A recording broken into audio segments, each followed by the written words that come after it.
vai estar exposto também. Leamos. Ao anjo da igreja em Laodiceia, escreve: estas coisas diz o Amém, a testemunha fiel e verdadeira, o princípio da criação de Deus. Conheço as tuas obras, que nem és frio nem quente. Quem deras fosses frio ou quente. Assim, porque és morno e nem és quente nem frio, estou a ponto de vomitar-te da minha boca. Pois dizes: estou rico e abastado, e não preciso de coisa alguma, e nem sabe que tu és infeliz, sim, miserável, pobre, cego e nu. Aconselho-te que de mim compres ouro refinado pelo fogo, para te enriqueceres, vestiduras brancas para te vestires, a fim de que não seja manifesta a vergonha da tua nudez, e colírio para ungires os olhos, a fim de que vejas. Eu repreendo e disciplino a quantos amo. Sê, pois, zeloso e arrepende-te. Eis que estou à porta e bato. Se alguém ouvir a minha voz e abrir a porta, entrarei em sua casa, cearei com ele e ele comigo. Ao vencedor, dar-lhe-ei sentar-se comigo no meu trono, assim como também eu venci e me sentei com meu Pai no seu trono. Quem tem ouvidos, ouça o que o Espírito diz às igrejas. Meus irmãos, o Brasil é um país majoritariamente cristão.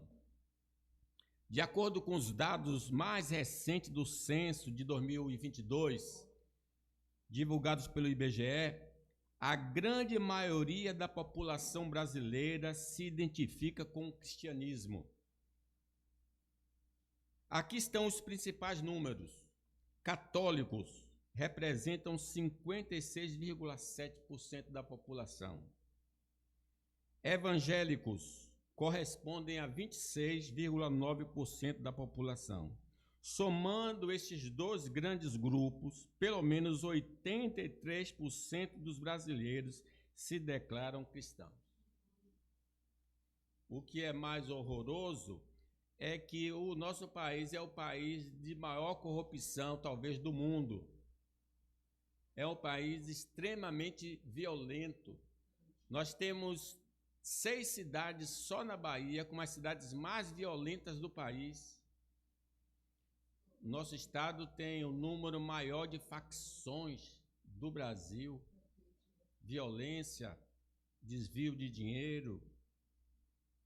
Como é que esse país é um país chamado cristão? Muitos destes que se declaram cristãos são cristãos nominais. A expressão refere-se a pessoas que declaram pertencer à fé cristã. Você pergunta: o que é que você é? Ele diz: sou católico. O que é que você é? Eu sou evangélico. Mas cuja prática religiosa, crenças e compromissos com os ensinamentos de Jesus são superficiais, inconsistentes ou inexistentes. Lembra que no tempo antigo dizia: sou católico não praticante. Agora também tem os evangélicos não praticantes. Em outras palavras, são cristãos de nome apenas, sem uma vivência genuína da fé.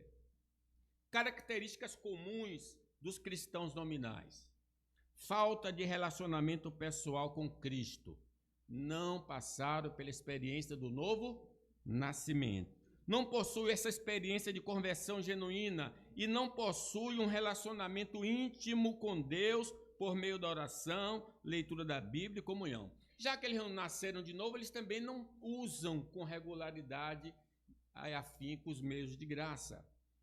Motivações não espirituais para frequentar a igreja.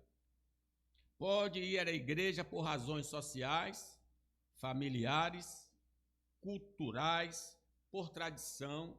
e não por um desejo sincero de adorar a Deus e aprender de sua palavra. Prática religiosa seletiva ou ausente.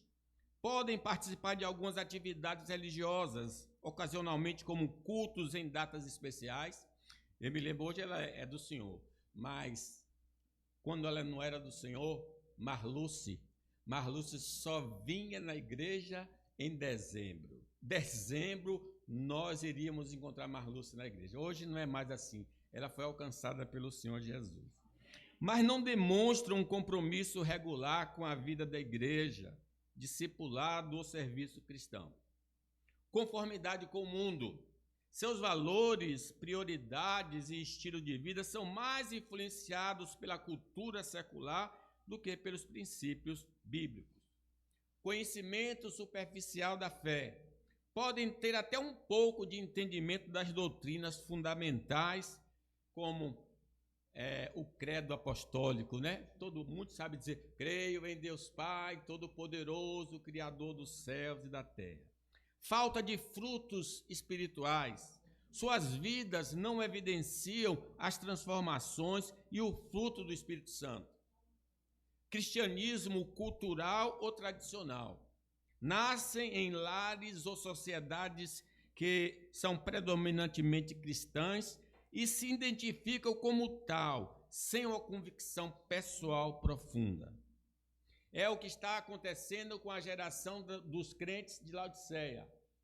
Já se tinham passado algum tempo e aquela geração está com essas características, cristãos nominais.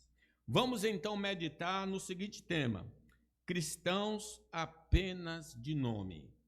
Em primeiro lugar, os cristãos apenas de nome não são testemunhas autênticas de Cristo. Leamos o versículo 14. Ao anjo da igreja em Laodiceia escreve: estas coisas diz o Amém, a testemunha fiel e verdadeira, o princípio da criação de Deus. É assim que Jesus se apresenta para a igreja. Sou a testemunha fiel, né? Ele foi fiel ao Senhor até a morte e morte de cruz. O desastre da sociedade brasileira reside neste falso testemunho dos cristãos nominais. Há um tempo, um grupo de cristãos que estavam desviando dinheiro público agradecia a Deus pela prosperidade alcançada, apesar de as Escrituras Sagradas condenarem claramente o roubo como uma ofensa contra Deus e a sua lei. Já tem um certo tempo, mas você deve lembrar que o pessoal está desviando o dinheiro e depois fizeram uma oração juntos, agradecendo a Deus pelo desvio. Qualquer que esteja envolvido com crenças e comportamentos não condizentes com a palavra do Senhor, não faz parte do discipulado de Cristo. Vejam aí, 1 de João 3, 6, leiam comigo. Todo aquele que permanece nele, Jesus, não vive pecando. Todo aquele que vive pecando não viu nem o conheceu. Não quer dizer que não peca, porque todos nós pecamos. Não vive na prática do pecado. A testemunha verdadeira de Cristo vai ensinar as verdades de Deus reveladas na Bíblia, como fez o Senhor Jesus Cristo. Versículo 14 diz: ao anjo da igreja em Laodiceia escreve estas coisas e diz o Amém. Estas coisas diz o Amém. A testemunha fiel e verdadeira, o princípio da criação de Deus. Mas se somos cristãos nominais, nossos ensinos sobre Deus e o seu evangelho estão contaminados com filosofias humanas e pensamentos mundanos, que esses cridos matarão o indivíduo. Não é o evangelho puro, é um evangelho fake. Se nossas crenças não concordam com os ensinos dos apóstolos e dos profetas, estamos anunciando um falso evangelho. Chamo a atenção desse texto de Atos 15 que está exposto aí, é que alguém da igreja estava ensinando um outro evangelho. Se não, vejamos. Há alguns indivíduos que desceram da Judéia ensinavam aos irmãos: se não vos circuncidardes, segundo o costume de Moisés, não podeis ser salvos. Insurgiram-se, entretanto, alguns da seita dos fariseus que haviam crido, faziam parte da igreja, dizendo: é necessário circuncidá-los e determinar-lhes que observem a lei de Moisés. Então, eram pessoas da igreja que diziam que se não observasse as leis cerimoniais dos judeus, a pessoa não podia ser salva. Então, era Jesus e a lei. É um tipo de adventismo do sétimo dia. Versículo 10.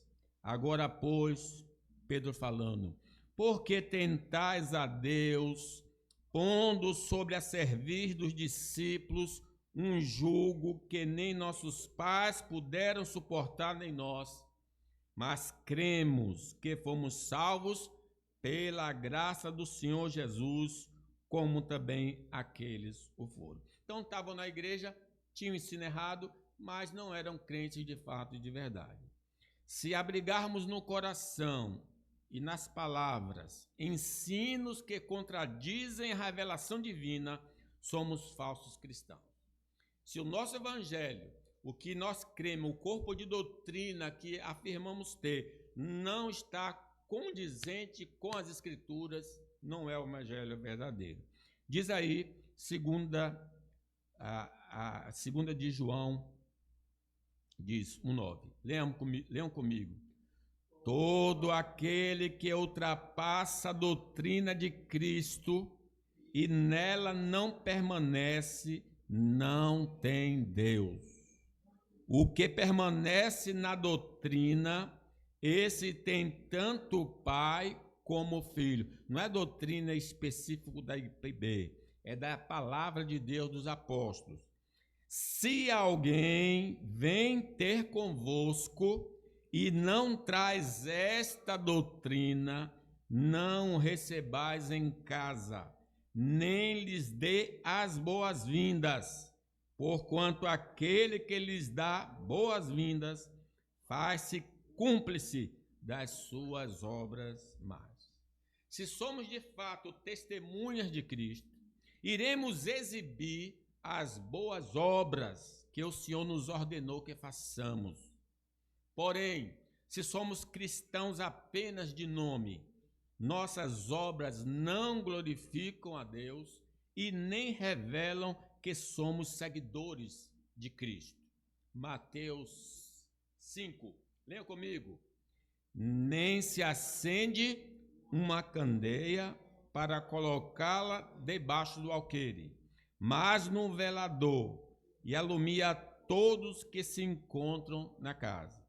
Assim brilhe também a vossa luz diante dos homens, para que vejam as vossas boas obras e glorifiquem a vosso Pai que está nos céus. A confissão de fé define assim boas obras. Boas obras são somente aquelas que Deus ordena em sua palavra. Se obedecemos aos mandamentos morais do Senhor, estamos fazendo boas obras. Nós sabemos que não podemos ser perfeitos nesta vida, mas com a ajuda do Espírito Santo, podemos viver de maneira tal que os homens não podem nos acusar de crime, a não ser pelo falso testemunho. Vocês lembram do Saul, não é? Samuel, que chamou o povo e disse: me acusem de algum crime. E ele era um homem irrepreensível. Logo, o cristão verdadeiro não vive andando escandalizando o evangelho por meio de sua vida. Não quer dizer que não pecamos, como falei, mas que não vivemos em pecado. João 3:9. Leiam comigo. Todo aquele que é nascido de Deus não vive na prática do pecado, pois o que permanece nele é a divina semente. Ora, esse não pode viver pecando, porque é nascido de Deus. Cristo era uma testemunha irrepreensível. Ninguém podia acusá-lo de pecado contra a palavra de Deus.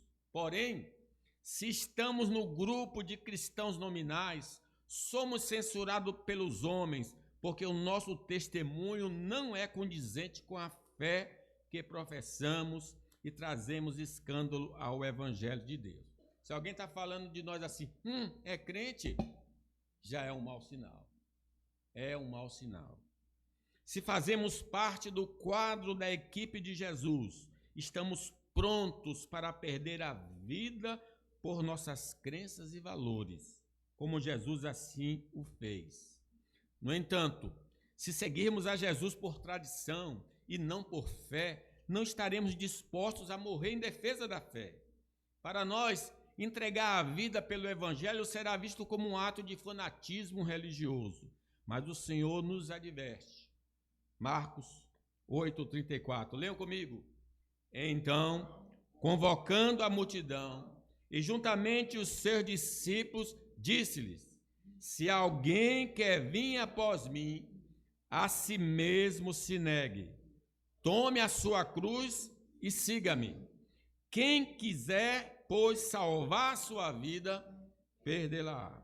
E quem perder a vida por causa de mim e do Evangelho, salvá-la. Que aproveita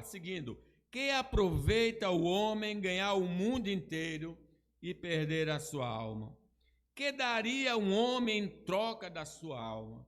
Porque qualquer que nessa geração adúltera e pecadora se envergonhar de mim e das minhas palavras, também o Filho do Homem se envergonhará dele quando vier na glória do seu Pai com os santos anjos.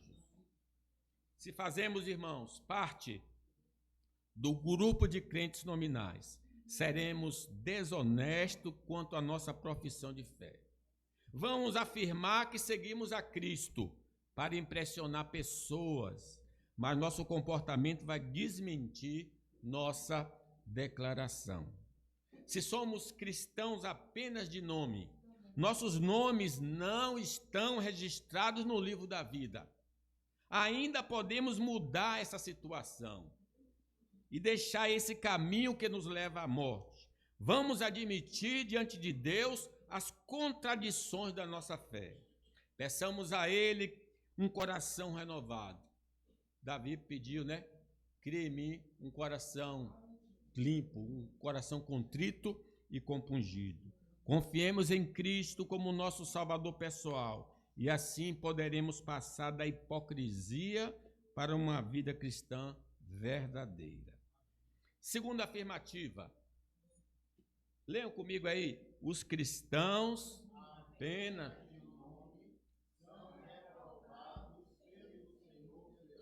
leamos o 15. Conheço as tuas obras, que nem és frio nem quente. Quem dera fosses frio ou quente. Assim, porque és morno e nem és quente nem frio, estou a ponto de vomitar-te da minha boca. Irmãos, estamos fazendo tudo o que é necessário para ficarmos bem na fita aos olhos do próximo, mas não nos importamos como Deus está nos vendo. As Escrituras revelam que o Senhor vê todos os filhos dos homens. Sim, a gente bota a melhor roupa para que a pessoa veja, olha lá, está bonito, olha a marca da roupa que ele está usando. A gente tem esse desejo da exibição. Mas será que nós temos essa preocupação? Como é que Deus está nos vendo? Salmo 53, versículo 2, leiam comigo. Do céu, olha Deus para os filhos dos homens, para ver se há quem entenda, se há quem busque a Deus. Qual seria o testemunho que o Senhor daria ao nosso respeito em relação ao diabo? Se o diabo chegasse lá no céu, aí Jesus falaria o que de mim e de você? Acerca de Jó, ele falou muito bem em duas ocasiões. Na bonança, quando estava tudo bem na vida de Jó, e quando ele estava passando na tempestade. Vejam aí, Jó 1:8. Perguntou ainda o Senhor a Satanás: observaste meu servo Jó? Porque ninguém há na terra semelhante a ele, homem íntegro e reto, temente a Deus e que se desvia do mal. Esse foi o primeiro relato de Deus dando a Satanás sobre Jó. Agora no capítulo 2, depois que ele perde filhos, perde bens, está numa vida de penúria, perguntou o Senhor a Satanás: observaste meu servo Jó? Porque ninguém há na terra semelhante a ele, homem íntegro e reto, temente a Deus e que se desvia do mal. Ele conserva a sua integridade, embora me incitasses contra ele para o consumir sem causa. Já sobre os cristãos em Laodiceia, seu testemunho é completamente negativo. É Jesus falando acerca da igreja, boa parte da igreja. Conheço as tuas obras, que nem és frio nem quente.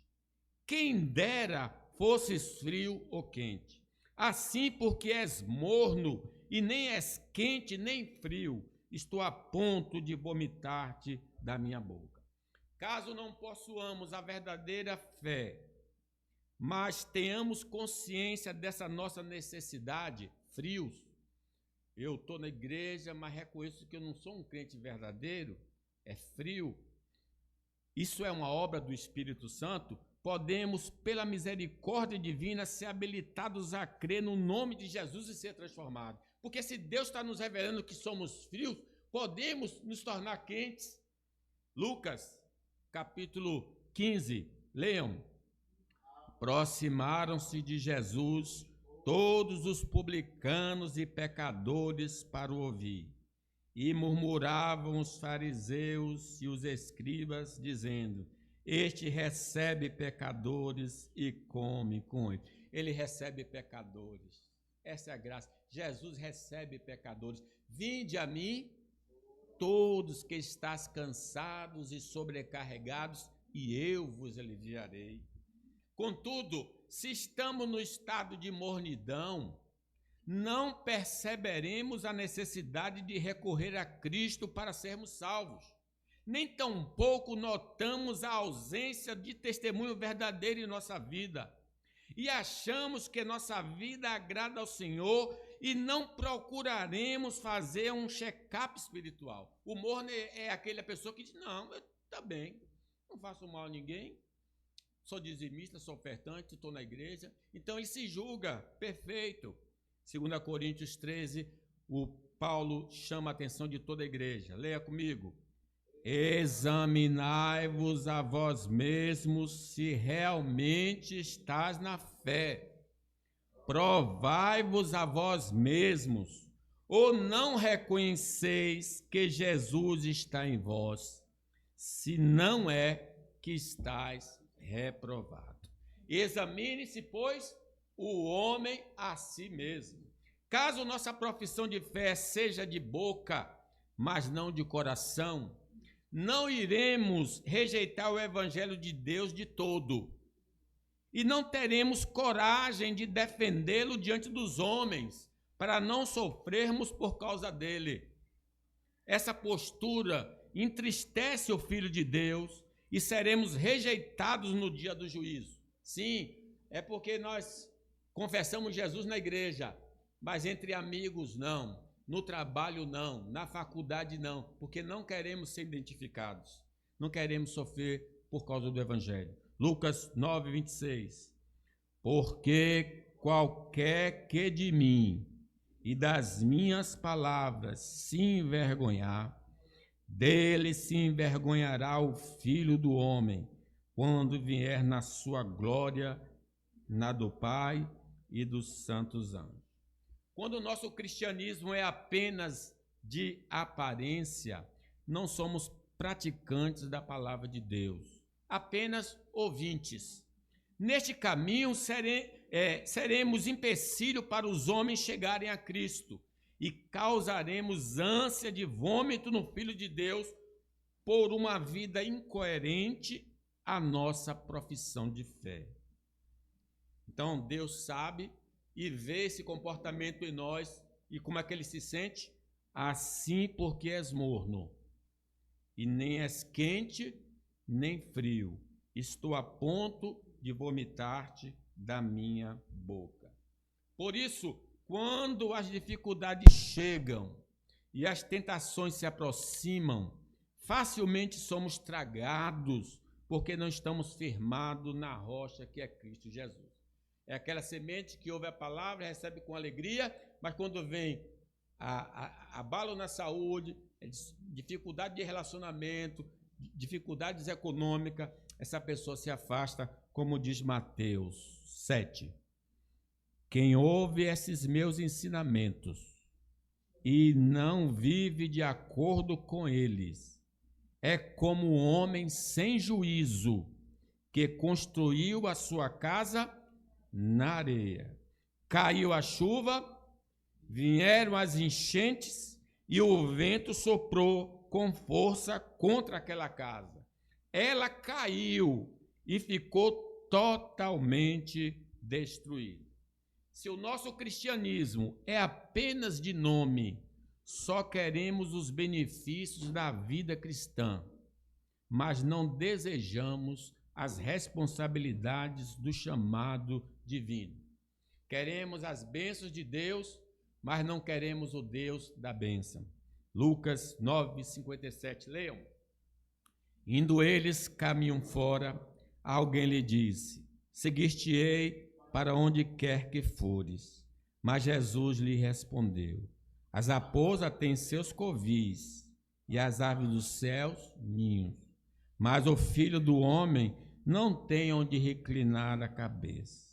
A outro disse Jesus: segue-me. Ele, porém, respondeu: permite ir primeiro sepultar o meu pai. Mas Jesus insistiu: deixa os mortos sepultar os seus próprios mortos.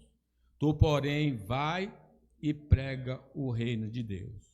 Outro lhe disse: seguir-te-ei, Senhor, mas deixa-me primeiro despedir-me de casa. Mas Jesus lhe replicou: ninguém que, tendo posto a mão no arado, olha para trás, é apto para o reino de Deus. O anterior está dizendo assim: olha, deixe eu cuidar do meu pai até que ele morra e depois eu vou te seguir. Jesus disse: não. Buscar primeiro o reino de Deus. O segundo está dizendo: deixa eu pedir autorização aos meus pais para ir. Jesus disse: não. Você tem que me seguir primeiro. Terceiro lugar, os cristãos apenas de nome não enxergam o seu verdadeiro estado espiritual. Versículo 17: pois dizes: estou rico e bastardo e não preciso de coisa alguma, e nem sabes que tu és infeliz, sim, miserável, pobre, cego e nu. Vejam que visão distorcida a pessoa tem de si mesmo. No Novo Testamento, no geral, os doutores da lei e professores do povo estavam cegos quanto ao seu estado espiritual. O próprio Nicodemos, que vai ter um encontro com Jesus, ele não sabia que precisava nascer de novo. Veja Mateus 23, é um capítulo longo, não vou ler todo, mas um destaque aí para mostrar que homens que estudavam a Bíblia, que eram doutores da Bíblia, não tinham experiência real com Deus. Vamos ver aí. Ai de vós, escribas e fariseus hipócritas, porque fechais o reino dos céus diante dos homens, pois vós não entrais, nem deixais entrar os que estão entrando. Ai de vós, escribas e fariseus hipócritas, porque limpais o exterior do copo e do prato, mas estes por dentro estão cheios de rapina e intemperança. Fariseu cego, limpa primeiro o interior do copo, para que também o seu exterior fique limpo. Assim também, muitos que são cristãos há muito tempo e exercem papel de liderança até na igreja evangélica, não sabem que continuam perdidos dentro do ambiente cristão. Eu gosto muito de ouvir um pastor, Clenion, da Igreja Batista de Londrina. Ele disse: eu era pastor e me converti com 30 anos de idade. Ele ministrava dentro da igreja, mas ele só foi nascer de novo dentro da igreja, dentro do próprio ministério. John Wesley é outro que afirma disso. Ele era missionário, John Wesley. Quando ele se deu conta, numa tempestade, vendo crentes ali glorificando a Deus, ele com medo, ele descobriu que ainda não era crente sendo missionário. Mateus 7, 21. Leiam comigo. Nem todo o que me diz entrará no reino dos céus, mas aquele que faz a vontade do meu Pai que está no céu. A ausência de conhecimento de nosso estado espiritual acontece por falta da operação do Espírito de Deus usando a palavra do Senhor. Quem é que revela o nosso estado? Não é a igreja, não é o pastor, é o Espírito Santo. Atos 16. No sábado, saímos da cidade para junto do rio, onde nos pareceu haver um lugar de oração. E, assentando-nos, falávamos às mulheres que para ali tinham concorrido.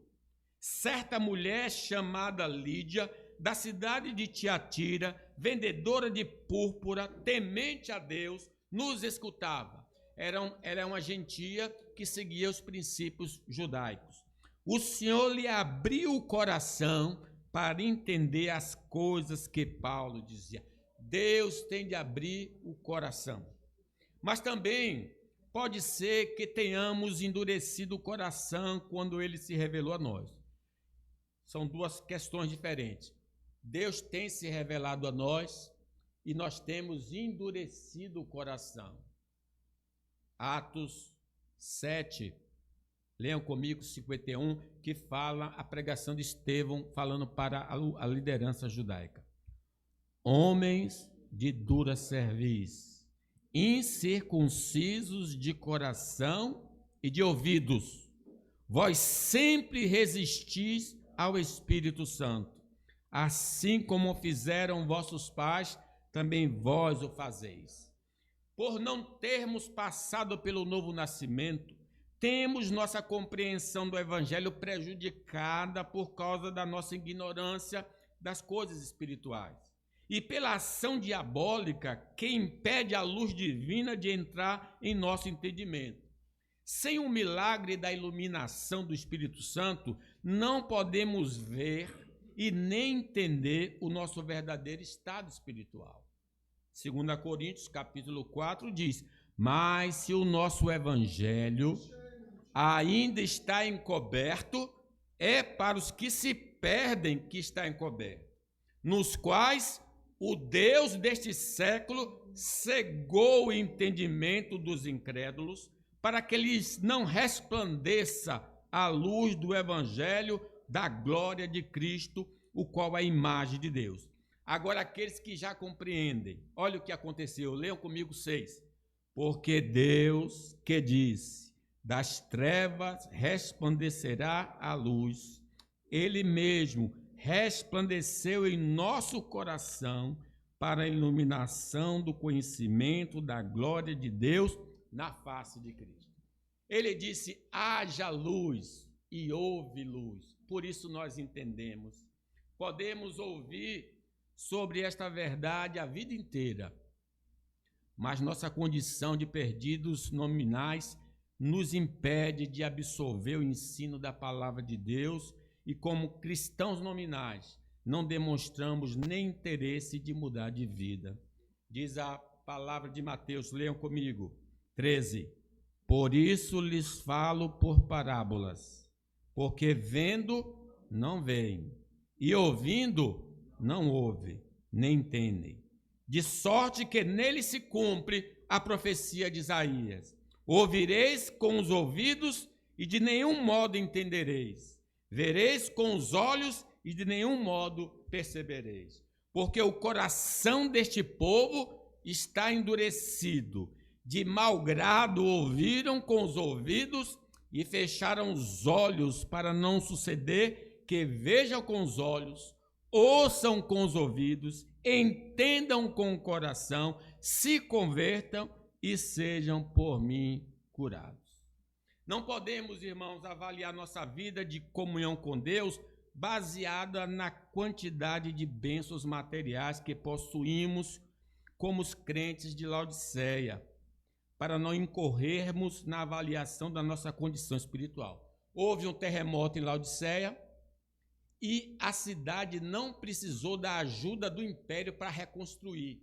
Então, o espírito de autossuficiência estava na cidade e invadiu aquela igreja. Por isso, o versículo 17 diz acerca da igreja: estou rico e bastardo e não preciso de coisa alguma. Eu sou crente, eu sou um bom crente, não preciso de mais nada. E Jesus aí então chama a atenção: e nem sabes que és infeliz, sim, miserável, pobre, cego e nu.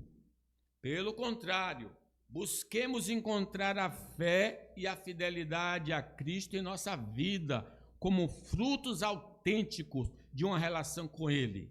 Porque se não for assim, não temos fé verdadeira, nem evidência de transformação de vida.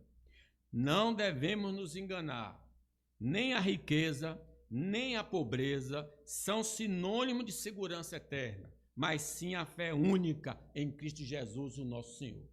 Ninguém vai ser salvo por ser pobre, ninguém será salvo por ser rico, será salvo porque crê no Senhor Jesus Cristo. O conforto material é uma dádiva divina que pode alcançar o justo e o ímpio, mas as bênçãos eternas só são conferidas aos que se arrependeram dos seus pecados e creram no Evangelho. 1 Timóteo 6,17. Exorto aos ricos do presente século, que não sejais orgulhosos, nem depositem a sua esperança na instabilidade da riqueza, mas em Deus, que tudo nos proporciona ricamente para o nosso aprazimento. Que pratiquem o bem, sejam ricos de boas obras, generosos em dar e prontos a repartir, que acumulem para si mesmo tesouros sólido fundamento para o futuro, a fim de se apoderarem da verdadeira vida. Através de ouvir a pregação do Evangelho, nossa cegueira pode ser removida. Se Deus está nos falando por meio da exposição de sua palavra, aceitemos para deixar esse cristianismo de faz de contas para o cristianismo vivo. O profeta Isaías nos diz, leiam comigo 53:3. Inclinai os ouvidos e vinde a mim. Ouvi e a vossa alma viverá, porque convosco farei uma aliança perpétua, que consiste nas fiéis misericórdias prometidas a Davi. Mas se resistirmos à mensagem do Senhor, não somos ovelhas de Cristo. O nosso coração ainda é de pedra. A luz do Evangelho não iluminou o nosso entendimento. Estamos cegos e perdidos dentro da igreja. Quarta afirmativa. Eu ainda estou no horário ali. Os cristãos nominais precisam da graça salvadora de Cristo. Leiam comigo, 18. Aconselho-te que de mim compres ouro refinado pelo fogo para te enriqueceres, vestiduras brancas para te vestires, a fim de que não seja manifesta a vergonha da tua nudez, e colírios para ungir os olhos, a fim de que vejas. Ainda que os pecadores não queiram e nem possam ouvir o Evangelho de Deus, é nosso dever pregar, porque os eleitos que estão no grupo dos crentes nominais, por obra do Espírito Santo, irão ouvir e receber a mensagem. Porque a fé vem pelo ouvir e ouvir a palavra de Cristo. João 10:26, leia comigo. Mas vós não credes, porque não sois as minhas ovelhas. As minhas ovelhas ouvem a minha voz, eu as conheço e elas me seguem. Se somos cristãos que não se comprometeram de verdade como os de Laodiceia, nossos pecados ainda não foram perdoados. Não temos paz com Deus por meio de Jesus. No dia do juízo final, seremos condenados e banidos por toda a eternidade da presença do Senhor. Já pensou? Não pode dar carteirada lá. Até a IPB não tem nem carteira de membro, né? Mas, por exemplo, a Assembleia de Deus tem carteira, sou da igreja, né? Vai lá dar uma carteirada lá no céu para ver se vai funcionar. Ah, com esse pastor Paulo, Cândido, não vai funcionar. Nem Cândido vai poder arrastar a Anitta, nem eu vou poder arrastar a Ana Maria, e elas também não poderão nos arrastar. Cada um dará conta de si mesmo a Deus. Necessitamos urgentemente nos arrepender de nossos pecados, reconhecer que Jesus morreu em nosso lugar e confessá-lo para que sejamos perdoados. Atos 2:37, leiam comigo. Ouvindo eles estas coisas, compungiram-se-lhes o coração e perguntaram a Pedro e aos demais apóstolos: que faremos, irmãos? Resposta: respondeu-lhes Pedro: arrependei-vos e cada um de vós seja batizado em nome de Jesus Cristo para a remissão dos pecados e recebereis o dom do Espírito Santo. A mensagem de esperança. Ao recebermos Jesus como Salvador e Senhor da nossa vida, somos agraciados com a justiça de Cristo e não estamos mais nus na presença do Senhor, mas perfeitamente vestidos. A justiça, vestimos com a justiça de Cristo. Mateus 22. Leiam comigo. Mas quando o rei entrou para ver os convidados, notou ali um homem que não estava usando veste nupcial. E lhe perguntou: amigo, como você entrou aqui sem veste nupcial? O homem emudeceu. Então o rei disse aos que serviam: amarrem-se-lhe as mãos e os pés, e lance-no para fora nas trevas. Ali haverá choro e ranger de dentes. Já tem essa roupa? Não vai comprar no shopping. Aceita pela fé. Crê em Jesus, ele te veste agora dessa veste branca que lava-nos de todo o nosso pecado. Os que estão na presença de Deus estão alvos, mais alvos do que a neve. Romanos, leiam comigo também, 4:24. Mas também para nós, a quem Deus creditará justiça, a nós que cremos naquele que ressuscitou dos mortos, a Jesus, nosso Senhor. Ele foi entregue à morte por nossos pecados e ressuscitado para nossa justiça. Crédito. Quando eu creio, um crédito é lançado na minha conta. Jesus conquistou para nós tesouros maravilhosos. Nós somos ricos em Cristo Jesus. Também somos beneficiados por crer em Cristo com a graça da santificação. Não só sendo justificados, temos o perdão. Essa bênção da santificação nos ajudará a abandonar os hábitos pecaminosos e nos capacitará a viver de maneira santa. O Espírito Santo que agora vive em nós, não sabeis que o Espírito habita em vós? Nos fortalece para rejeitar o pecado e seguir os ensinamentos de Deus. Embora não alcancemos a santificação perfeita nesta vida, vamos aos poucos crescendo neste caminho de santidade. É o segundo favor do Senhor. Romanos 8, leiam comigo. Vocês, porém, não são controlados pela natureza humana, mas pelo Espírito. Se de fato o Espírito de Deus habita em vocês. E se alguém não tem o Espírito de Cristo, a ele não pertence. Uma vez que Cristo habita em vocês, embora o corpo morra por causa do pecado, o Espírito lhes dá vida, porque vocês foram declarados justos diante de Deus. E se o Espírito de Deus, que ressuscitou Jesus dos mortos, habita em vocês, o Deus que ressuscitou Cristo Jesus dos mortos dará vida a seu corpo mortal, por meio desse mesmo Espírito que habita em vocês. Portanto, irmãos, vocês não têm de fazer o que a sua natureza humana lhes pede, porque se viverem de acordo com as exigências dela, morrerão. Se, contudo, pelo poder do Espírito fizerem morrer as obras do corpo, viverão, porque todos os que são guiados pelo Espírito de Deus são filhos de Deus.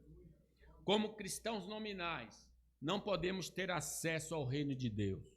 Podemos até pertencer a uma igreja evangélica, mas não possuímos as credenciais para entrar no paraíso celestial. Mas, tendo recebido Jesus como Salvador, já recebemos a chave para entrarmos no novo céu e na nova terra. Iremos gozar de todos os benefícios da cidade de Deus por toda a eternidade.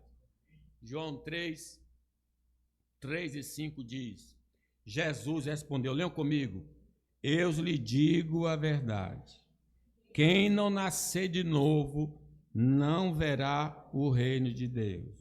Jesus respondeu, eu lhes digo a verdade, ninguém pode entrar no reino de Deus sem nascer da água e do Espírito. Se de fato recebemos a Jesus, nos tornamos filhos de Deus, herdeiros de Deus e co-herdeiros com Cristo.